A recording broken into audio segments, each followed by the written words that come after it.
All right. Hello, everyone. My name is Michael Yost, and I am a cousin of Megan Murphy's. And the reason, essentially, that I'm doing this little presentation for you today is per request from Megan, given my experiences in South Sudan. As I believe some of you were told, I spent about 2 weeks in South Sudan. I went over there with an organization called the International Republican Institute. It's a nonprofit organization that's funded through a grant by the U.S. government. I applied for it a couple years ago to do a volunteer training somewhere in a third world country, developing country. And right before Christmas, I was told that I was going to go to South Sudan at the end of January. So I've been back for a bit now, and just wanted to share with you some insights on my trip, what I did over there, my experiences, what the government's like, what the people are like, and such. So Megan and her colleagues have provided me with a list of about 7 different questions to touch on. So I'm going to do that through this presentation, and hopefully afterward, I'm hitting on the right topics, and emphasizing the points that need to be emphasized. But if there are other questions, certainly, I would be more than happy to address those in some capacity moving forward. So one of the first things that I want to touch on and is essentially just providing you with a brief snapshot as to what I saw in South Sudan, based upon my personal experiences. And I think first and foremost, what I want to start out with is my airport experience. Of course, it's a long ways from Minneapolis to South Sudan, or Des Moines to South Sudan, of course, several thousand miles. And so it was about I would say, roughly about a 16-hour, 18-hour trip.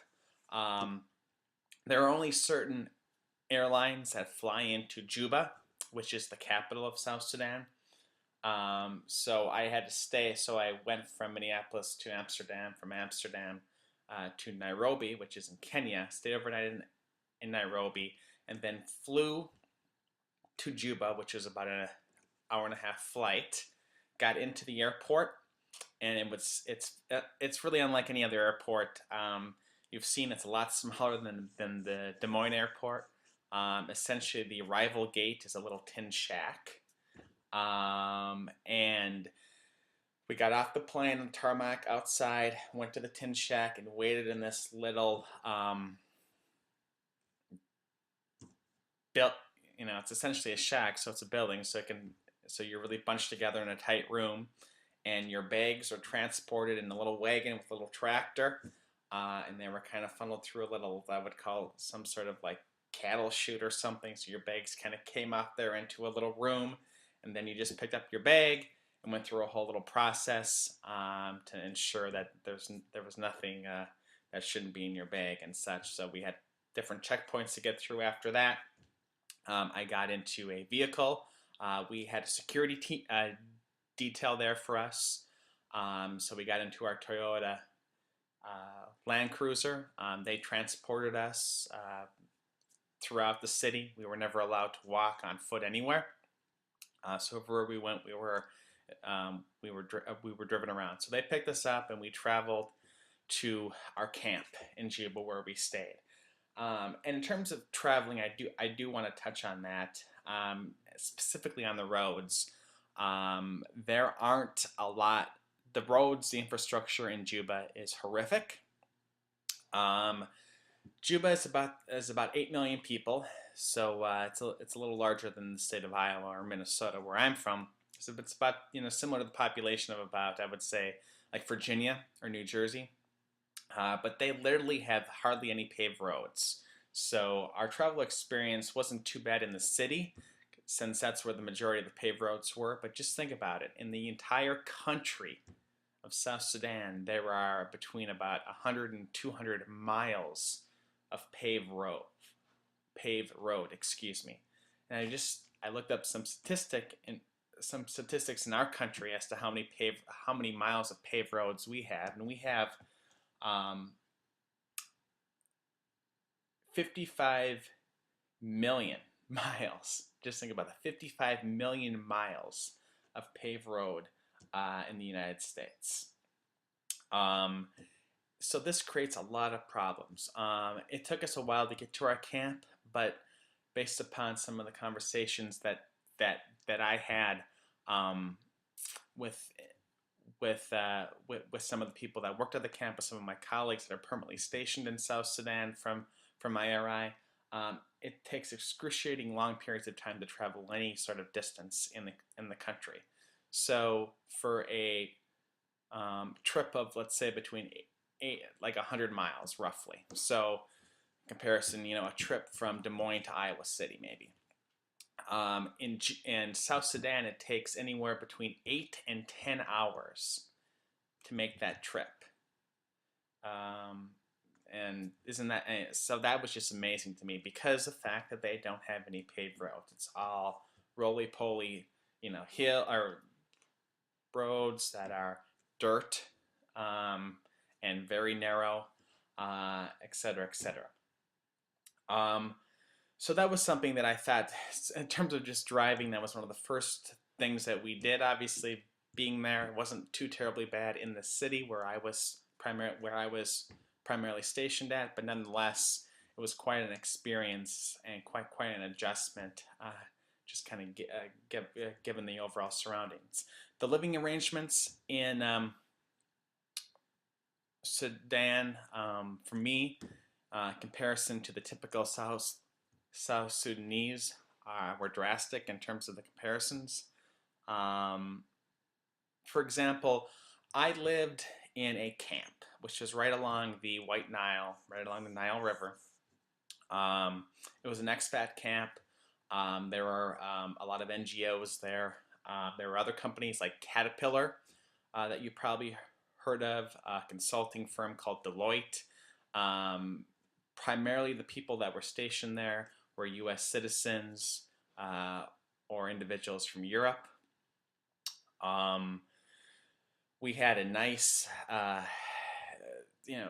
we had great accommodations as insofar as the environment in which we were in, and certainly in comparison to other camps. We had running water, we had air conditioning, we had a food service that had that had kind of a food courtish area, where we had breakfast, lunch, and dinner.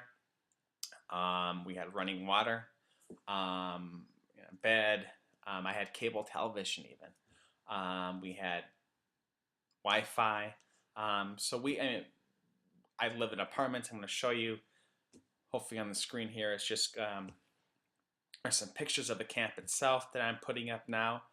Hopefully they went through. If not, I apologize, but I did try to incorporate some photos of the camp. You'll see all the Land Cruisers in one of the first pics. You'll see all the apartment complexes. The one in which I was in would be right to your left. The food court areas, I also have a picture of that.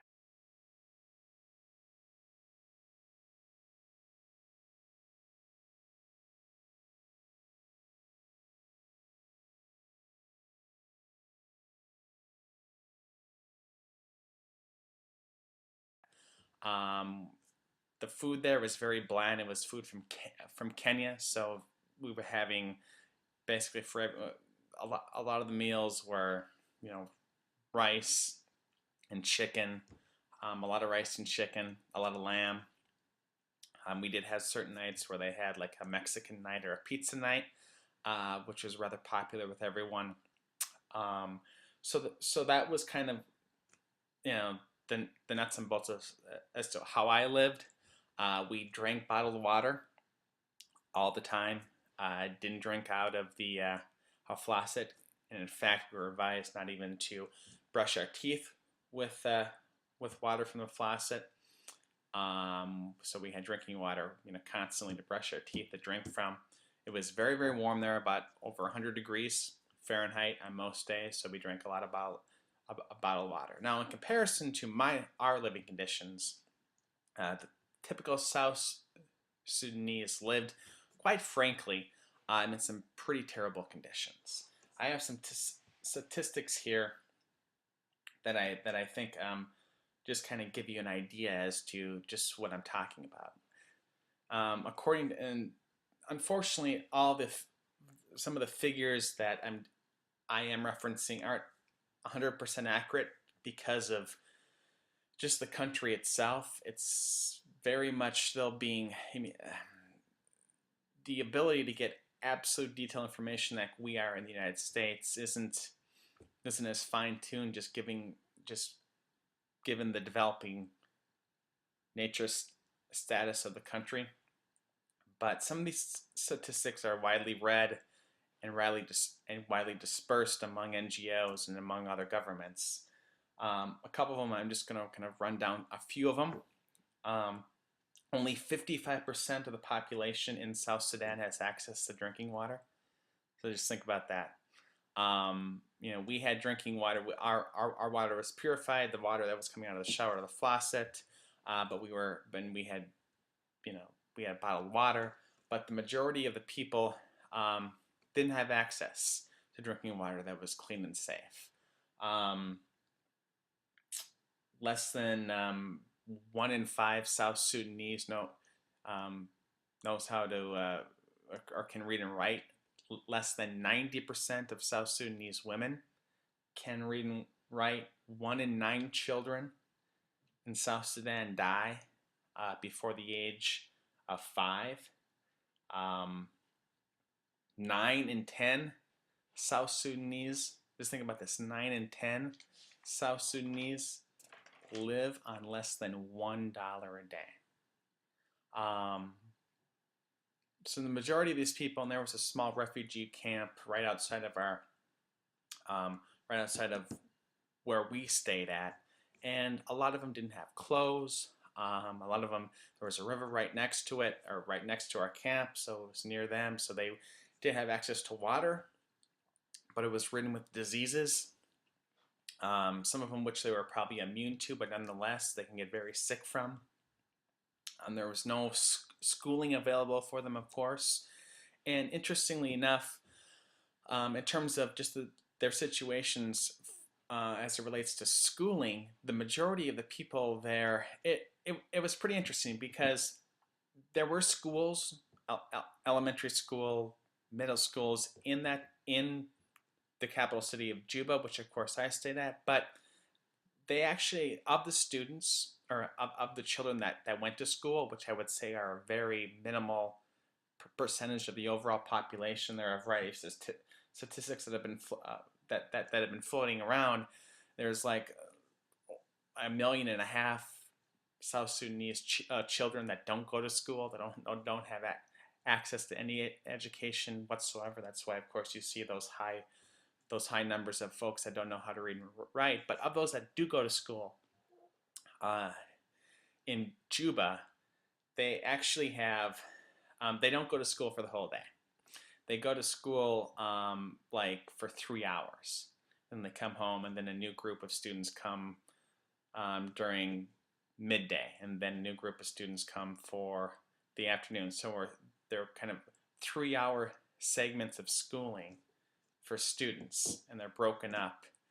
So students are coming and going. I can only imagine, hardly learning much of anything. But given the demand and given the low number of schools that are up and running in that country, that's essentially the only way that they can do it. And you also have to remember that because the country is so impoverished, that a lot of the families want their children, as unfortunate as it may be, want their children to actually be home with them so they can perhaps work in a field or do some sort of labor-intensive activity to earn some sort of money for them to essentially make ends meet to whatever extent that's possible. So that's kind of a brief snapshot of South Sudan and my experience, being either on the airport, driving around, and of course, and of course my living arrangements and the living arrangements that I saw amongst the residents of South Sudan. So the next question that I'm going to address is, why does South Sudan, why do they need a government? So why did they? I think what we're getting at here is, why did they break away from Sudan? And the reason, you know, by and large they did, is because Sudan is more or less, the country of Sudan has been an oppressive country toward the southern part of their border for probably the last 60 years. What we have to remember is that in Sudan, in the northern part of the country, it's by and large Arab and Muslim dominated. In the southern part of the country, it's mostly Christian dominated in terms of religious segments. All right. And the other thing is, and this has been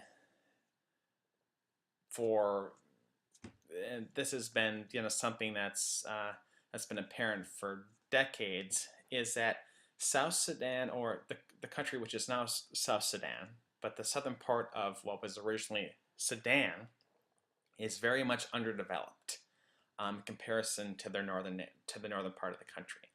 But at the same time, it has all the oil too. Oil is a big resource. The oil is actually in South Sudan, whereas in northern Sudan, or in what is now Sudan, they don't have the oil, but they're much more of a developed country, if you will, in comparison to what is now South Sudan, which is very much has very fertile ground, so it's great for farming, although that's not very developed. But it's more kind of agriculturally intensive. There is oil there, but it's very limited in terms of the infrastructure. Like I said, less than 100 miles of road. Just in terms of just the overall economy, it's much more underdeveloped and has been forever. So what's kind of taken place is, ever since the British and the Egyptians decided to grant Sudan independence, and I believe it was in the mid-50s, when they made the country of Sudan, the majority, because they were more developed than the southern part of that region, the majority of the power was actually given to government leaders or military leaders in the northern part of Sudan. So there was always this, conflict in relation to who was being represented or underrepresented, and the way that the original country of Sudan was put together was that the vast majority, almost all of it, quite frankly, was being represented by leaders who were only focused on what was good for the northern part of Sudan in comparison to the southern part of Sudan. And given the fact that the cultures are very different, like I said, very much the religions are different. Muslims, Arabs in northern Sudan versus Christians in South Sudan. And the fact that there are tribal differences in South Sudan. It's more of a sub-Saharan culture, so you have tribal influences versus in northern Sudan there's no such differences and no such complexities. There aren't really tribes in South Sudan, so that's another element that creates a difference within their culture. So what's kind of taken place as a result of these differing mindsets between the northern part of the country and the southern part of the country is, and I should also add that because of the differences in religions, because the majority of the power was controlled by North Sudan, um, the government of Sudan basically had various repressive measures in the in the 60s and 70s. They expelled foreign Christian missionaries. They closed down Christian schools. They took, and this has been an ongoing a problem, but the government has taken land.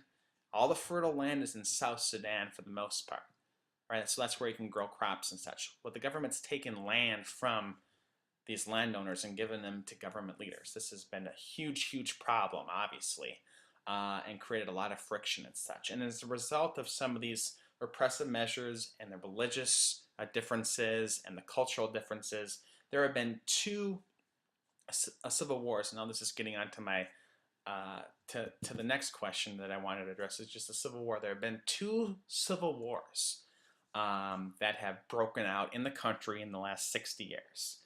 Um, so the first one was essentially just the first Sudanese civil war between 1955 and 1972. And what basically has taken place or transpired during this time is that the northern leaders, all right, that have all the power, okay, because that's what they were given more or less to them by the by the government structure that was put in place with the help of the British and the Egyptians. I'm not faulting those countries necessarily. I'm just saying that given the dynamics in play in the early 50s, that's essentially what happened, is that all the power was given to the North Sudan, and South Sudan, or what is now today known as South Sudan, didn't have much representation at all. So the northern leaders basically they backed away from commitments and making the country kind of look like a democracy, and giving the southern portion of their country more independence, giving their economy the ability to basically basically the autonomy that they need to succeed. So this war lasted, like I said, from 55 to 72, because the northern leaders were resistant to basically granting the rights of the citizens of the country that lived in the southern part of the region. And these citizens became very upset. A lot of friction took place and such. Like I said, foreign missionaries were expelled. Christian schools were closed. Land that was owned by South Sudanese residents, or what is now South Sudanese, were transferred to high government officials in the northern part of the country. Because of this, the Civil War broke out and left about 500,000 people dead, unfortunately, of course. Now, about 10 years later, the second Sudanese Civil War broke out. And this was more or less, there was really nothing that came of the end of the first Sudanese Civil War. It was just basically kind of a ceasefire type of agreement, and the conflict was reduced, but essentially then in less than 10 years, in about 10 years, I should say, broke out again. So the second Sudanese Civil War actually went from 1983 to 2005. Like I said, this was just a continuation of the first Civil War, and essentially what kind of happened is there was a rebel group called the Sudan People's Liberation Army that was founded, and it was just basically, for a variety of different reasons, much like what I just mentioned as to why the first Civil War broke out. They were just continued to be oppressed, the South Sudanese people, or what is to now South Sudanese again, or South Sudan, I should say. They just continued to be repressed, and essentially this rebel group was founded. They went to war again with their northern neighbors, And in part, something that's still going on is, in addition to all the other items that I mentioned, and I touched on this a bit before, is that, all the oil itself is located in South Sudan. And we all know, or should, or have some familiarity, or will, as you continue reading, I'm sure, chapters in your history books or listening to the nightly news or reading the newspaper.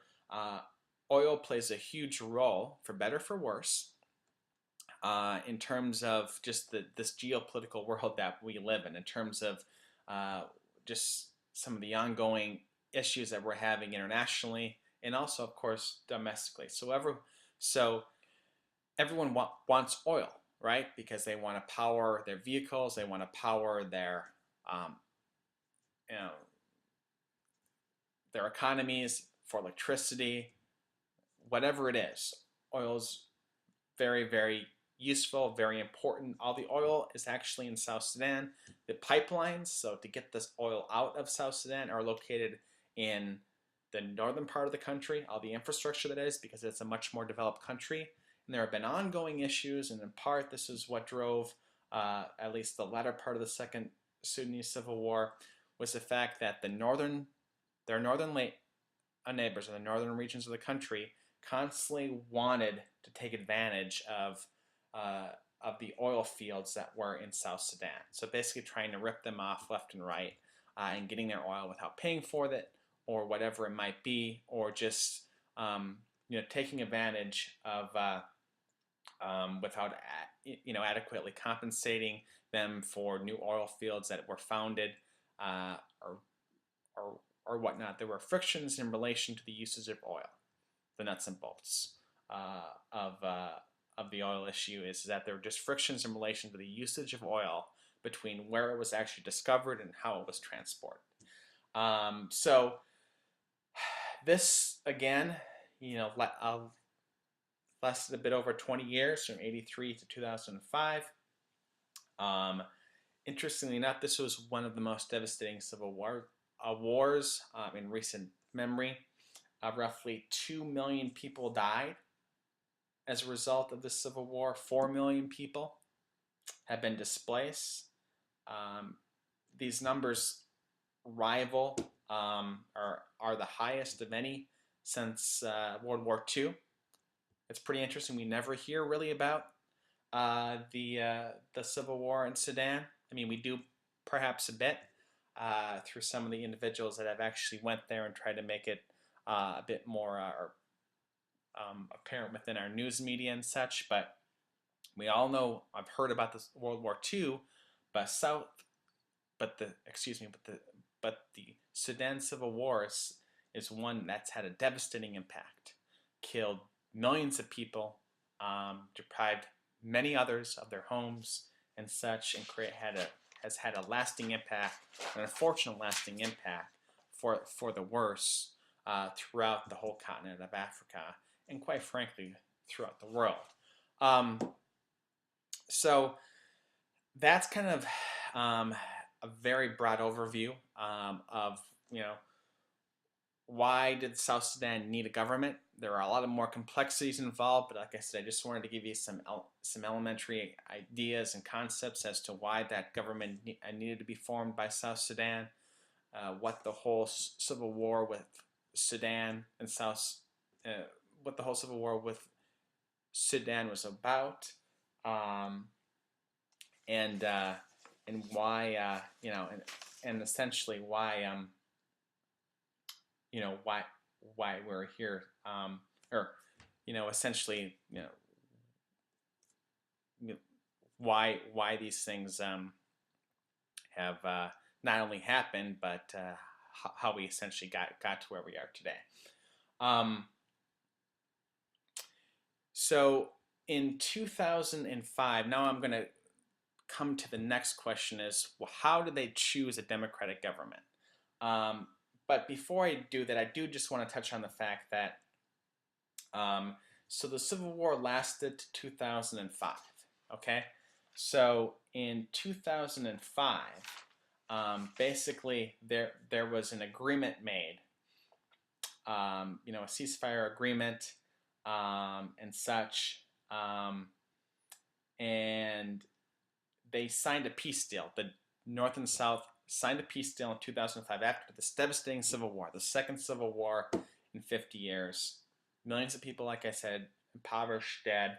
There was a peace deal that was signed between the North and South. Okay, and what this did is it granted Southerners the right to a vote, a self-determination vote is what they call it, after 6 years. So what that means is basically, if this peace deal didn't really work out that well, if there's some that the residents of the southern regions of Sudan had the ability to vote for independence after 6 years after this deal was signed, which was in 2005. And at the end of the day, what happened is that there were still some frictions and such ongoing.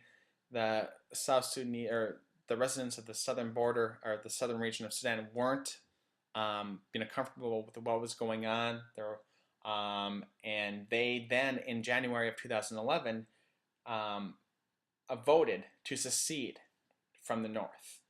And the vote was overwhelming to secede from the North. 99 Southerners voted to secede. Okay, so 99%, that's unheard of. They voted to create a new country in January of 2011. So my next question, as I briefly had mentioned here just a bit ago, is how do they choose a democratic government? I think, without going into a great amount of detail here, the thing that I really want to focus on is that they chose this government based upon their experiences, based upon what they didn't like. That's why they chose a democratic government. They didn't like the military dictatorship style, kind of an authoritarian regime structure that was in place in Sudan. All right. I mean, this government was, like I said, very repressive. It took away property rights. It took away religious freedom, the right to worship any way that you deem fit. And it was run by an alliance of military individuals and a National Congress Party that kind of espoused a very kind of radical platform. And so they basically, in fact, what this government of Sudan did is they suspended all political parties, and basically the president who ran a military coup in the late 80s, he decided that basically it was his way or the highway, and that's one of the reasons why they broke away, and why they decided that, hey, look, there are other forms of government that enable individuals to have their own individual rights. They have the freedom to do what they deem best for themselves and their family.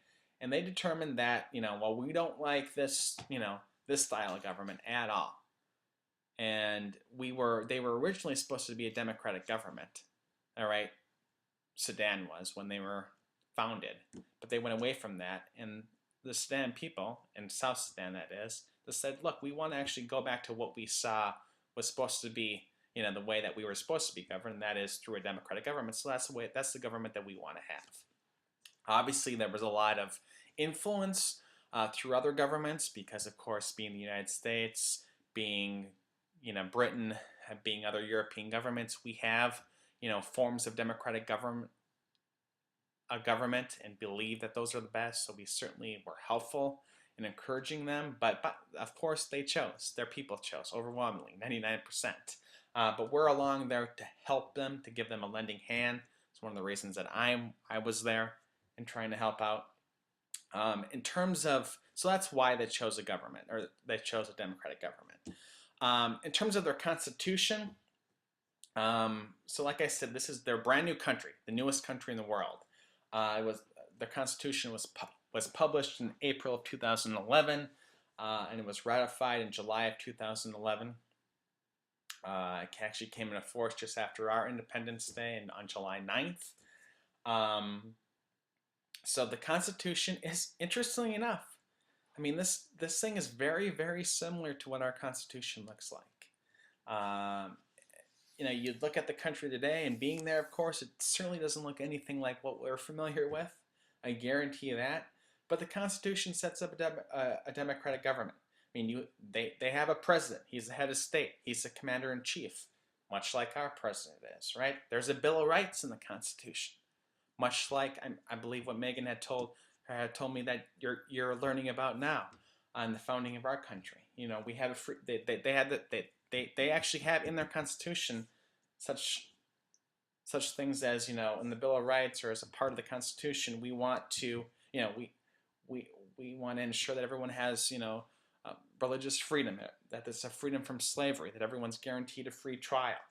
It sets up 3 branches of government: an executive, a legislative. So the executive is the president. The legislative is Parliament.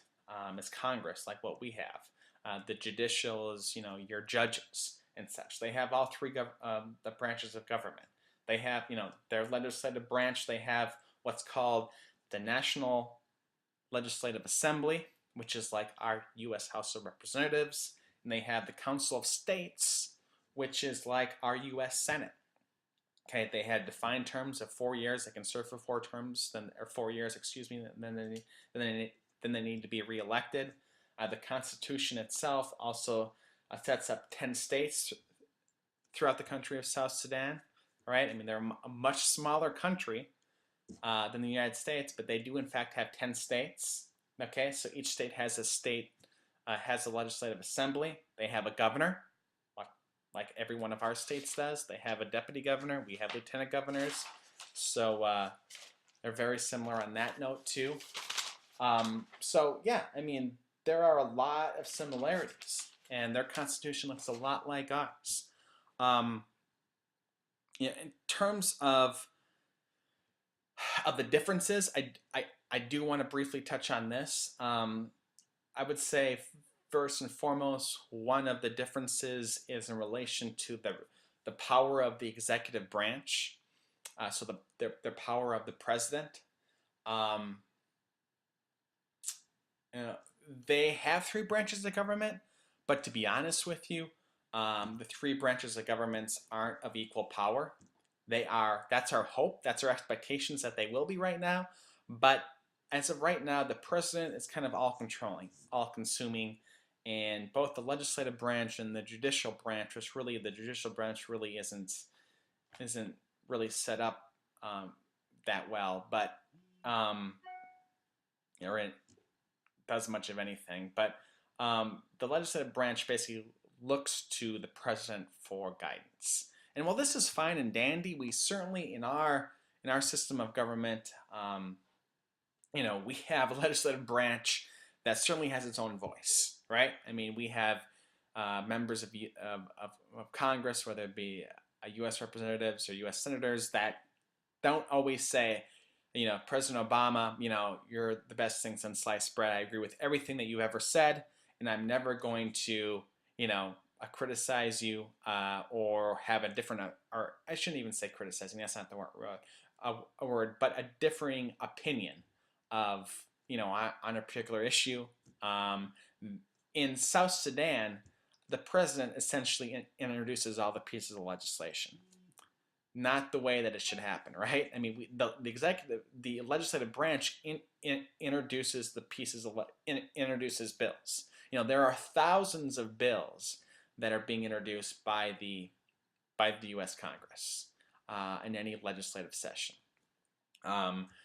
In South Sudan, there are, in the last year, I think there were like 5 or 6 bills that were introduced, and they were all introduced by the president.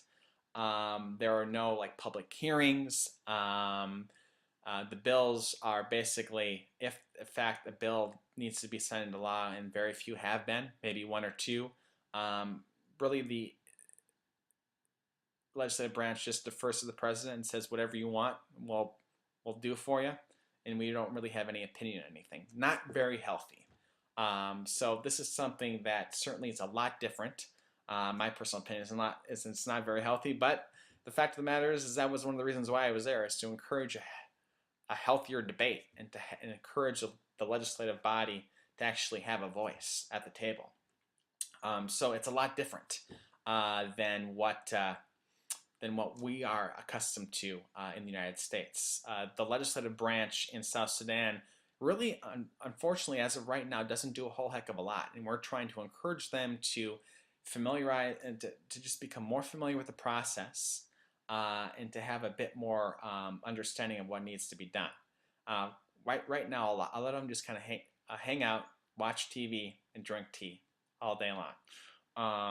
Because they really don't know any better. I mean, it's not as though they're trying to do they're not trying to do anything that's necessarily harmful to the country. It's just that they don't have any other. They don't know a different way to do things. So that's a big difference in relation to not only the power of the executive branch, the power of the executive branch, but also kind of the differences between our legislative branch and what we do in the United States and what they do currently. The ruling parties. Of course, some of you are probably familiar with the fact that we have two predominant political parties here in the United States. We have Republicans and we have Democrats. I'm not going to get into, those two parties in terms of the philosophical beliefs and what, but and some might say, well, I don't like either party, but that's not the point that I'm trying to articulate right now. The point is that there are two parties. We have by and large a two-party system here in the United States. You have, for the most part, pretty equal representation into the number of Republicans and the number of Democrats that are represented in the Congress. In South Sudan, there is a ruling party called the Sudan's People Liberation Movement, and there are a variety of other minor parties. There are anywhere between 5 and a dozen different parties. However, the largest opposition party has only 9 members in their entire parliament. All right. So that's a problem because it's healthy, like I said, to have differing opinions, to have some pushback,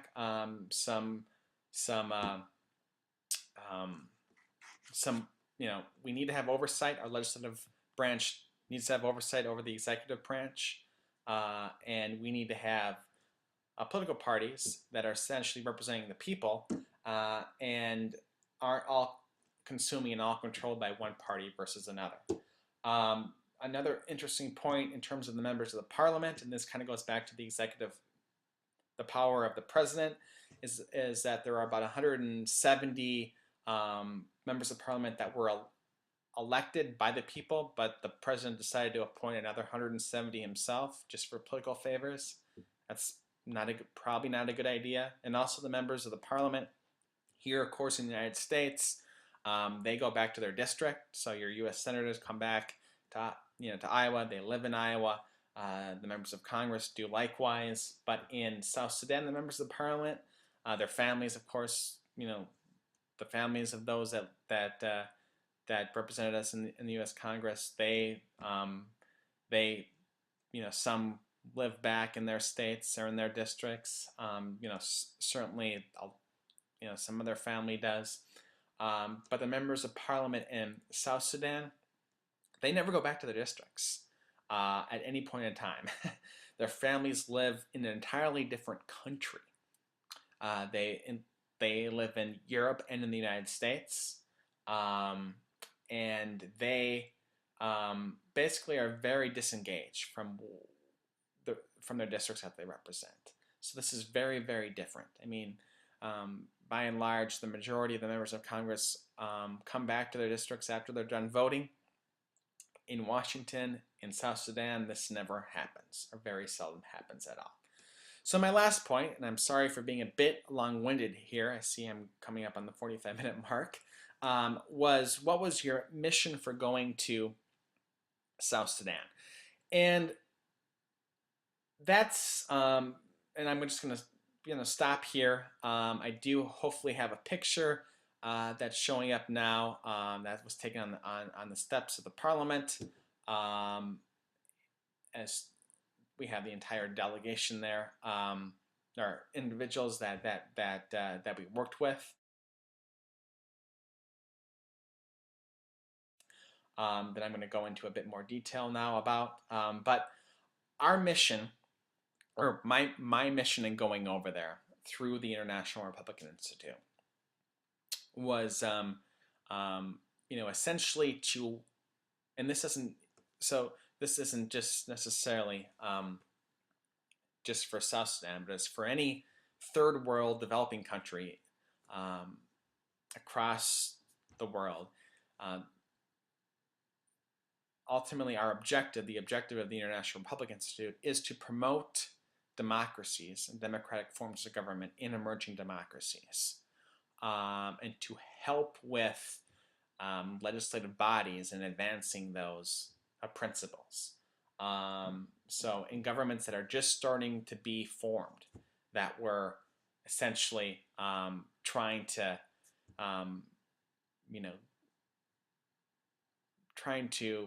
get away from repressive regimes that limited their freedoms and such in the past. So my role in going over to South Sudan, was to work with the Parliament, specifically the staff of the Parliament, to educate them on what their role is as a part of the executive branch, to familiarize them with, we need to have, your members need to introduce pieces of legislation. That's one of their roles as being, a member of Parliament. They need to hold hearings on pieces of legislation, in public settings, in the Parliament, outside of the Parliament. They need to engage, citizens of the country as to what are the best course of actions to secure safe drinking water for the residents of South Sudan. That's just one example. So my role was essentially is to bring people up to speed based upon my experiences. I worked in the U.S. Congress. I worked in state government. I spent 5 years on Capitol Hill as legislative staffer. I worked in state government for a governor in Minnesota. I've worked on presidential campaigns. I worked in the nonprofit sector. I've worked in putting together political trainings for candidates running from anywhere from school board to the U.S. Congress. So I kind of have a variety of different experiences in those kinds of things, and that's one of the reasons why I was chosen to help out with them, or to help them just gain a very elementary understanding of what they need to do to become more of a visible a legislative branch and functioning legislative branch, because they're really not at this time not doing much of anything besides just taking orders from the president, and this in our minds is not very healthy because it's not what a true democratic government should look like. So that was the reason why I went over there, was to assist them in those steps. So we held 10 different all-day sessions, 8 hours a day, from about 8 to 4 p.m. We had presentations in the morning, in the afternoon. We had exercises, breakout sessions. At the end of the day, what our real objective was, and what we succeeded in doing, was actually having, there were, I would say, probably about 75 different staff. All right, so these are just staff members of Parliament that we're dealing with, not the members themselves. But we had about 75 members of the staff there, the Parliament, and our goal was for them to actually draft pieces of legislation. Now, I think, as you recall, they only introduced about half a dozen different pieces of legislation in the entire year last year. In the U.S. Congress, there are oftentimes several thousands of bills introduced. So we wanted to get them familiarized with how the process of drafting a bill takes place, and how you get support for a bill. And by the end of 10-day session, what we had them do then is actually draft, is identify a problem, whether it be the fact that there are no paved roads in South Sudan, whether it be that there are no that there's no drinking water, or there are no schools for children to attend to, or there's no incentive for children to attend, or what have you. That they would then identify that problem that their particular group had agreed upon, then actually wrote a proposal, whether it be in a bill concept form or just kind of in a public hearing form, where they would then say, look, our goal is to draft a piece of legislation to ensure that everyone has safe drinking water in the country, or ensure that we take steps to do that, or to ensure that everyone has, that women, that we increase the percentage of women in South Sudan that are able to read and write from 10% to 50% in the next 10 years, or something along those lines. So what we then did is very basic forms, but what we did then is actually had them deliver their 10 proposals, because we broke them out to in about 10 to 12 different groups. At the end of the day, at the end of the sessions, that they then submitted those 10 to 12 proposals that they came up with to the Speaker of the House, suggesting that, look, we had this exercise, this training, this intensive 10-day training, and we identified these 10 bills, or 10 items that we want the Parliament to take action upon, because that was missing from before. There was no thought processes as to what we can do to be proactive and to actually put something, hopefully in place that would then get the ball rolling for some action to take place within the legislative branch. That was our ultimate goal, and we did succeed, interestingly enough. And I'm very happy to say, after I was there, about 2 weeks after I was there, since the Constitution is not, they're still making reforms to it and such, that they actually decided to hold a public hearing on the Constitution. The executive, the Parliament did. So this is a great step, and this came from one of our 10 to 12 proposals that we submitted to the Speaker of the House. And they're actually trying to get feedback from the citizens of South Sudan as to what our Constitution, at the end of the day, what our final Constitution, because it's still kind of in an initial form. The first format was essentially signed into law, but they're still making revisions to it, and we wanted them to get some more public feedback, and that's what they're doing by holding a hearing. So we're very happy about that, and that's a great step forward, a giant leap forward into what we ultimately want them to become, and that's more of a functioning legislative branch within South Sudan. So as you can only imagine, there are still a lot of trials and tribulations that the country will be enduring, that South Sudan will be having to deal with here in the weeks, months, and years ahead of what is more or less the infancy of its country. But we're very hopeful. We certainly believe that there have been steps in the right direction, albeit perhaps just baby steps. We certainly think that by working with the staff, by working within the Parliament, by working with members of the Parliament, by really trying to create change from the bottom up, and providing them with the materials, the understandings, the insights as to how they can operate and how a democracy would in fact operate, although certainly not perfect by any stretch of the imagination, incrementally better. One would hope, after some of the presentations that we did with them and a variety of other groups throughout the NGO world that are working with them on a daily basis. So I certainly am hopeful. This is essentially the wrap up of the presentation. I'm hopeful that this was helpful to each and every one of you. Appreciate your willingness to let me do this. When Megan asked me, I told her that I was delighted to be helpful in any way I could be. So certainly if there are additional questions and such, please don't hesitate to let me know. I'd be more than happy to address them through another video or through whatever format you guys so desire. I do want to make just one note. You might be thinking, man, it would have been great to see additional pictures, and we only saw a few and such. I did mention this at the beginning, but I do want to, in wrapping up, we in fact couldn't take a lot of pictures. We were essentially prohibited from taking pictures for security reasons.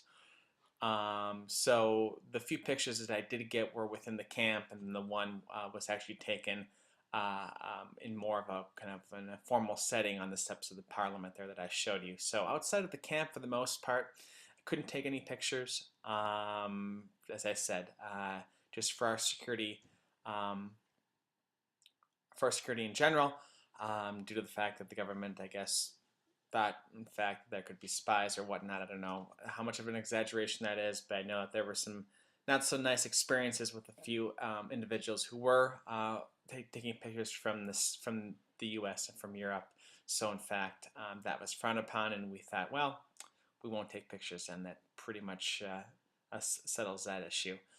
But again, I had a great time. It was a great experience in South Sudan, and I would do it again in a heartbeat. For anyone that might in fact ask that question, phenomenal experience. I learned a ton. I felt secure throughout the entire time I was there. The people there were very, very friendly that we dealt with on a daily basis. Very happy that we were there. Smiles, thumbs up. Very, very appreciative of the commitment that we were providing to them. So with that, we're very hopeful. And again, if there's any questions that you guys have in addition to what I provided here on this presentation, be more than happy to address them in any way possible. So thanks again for your time, and good luck with everything here in the future. Thanks again. Bye.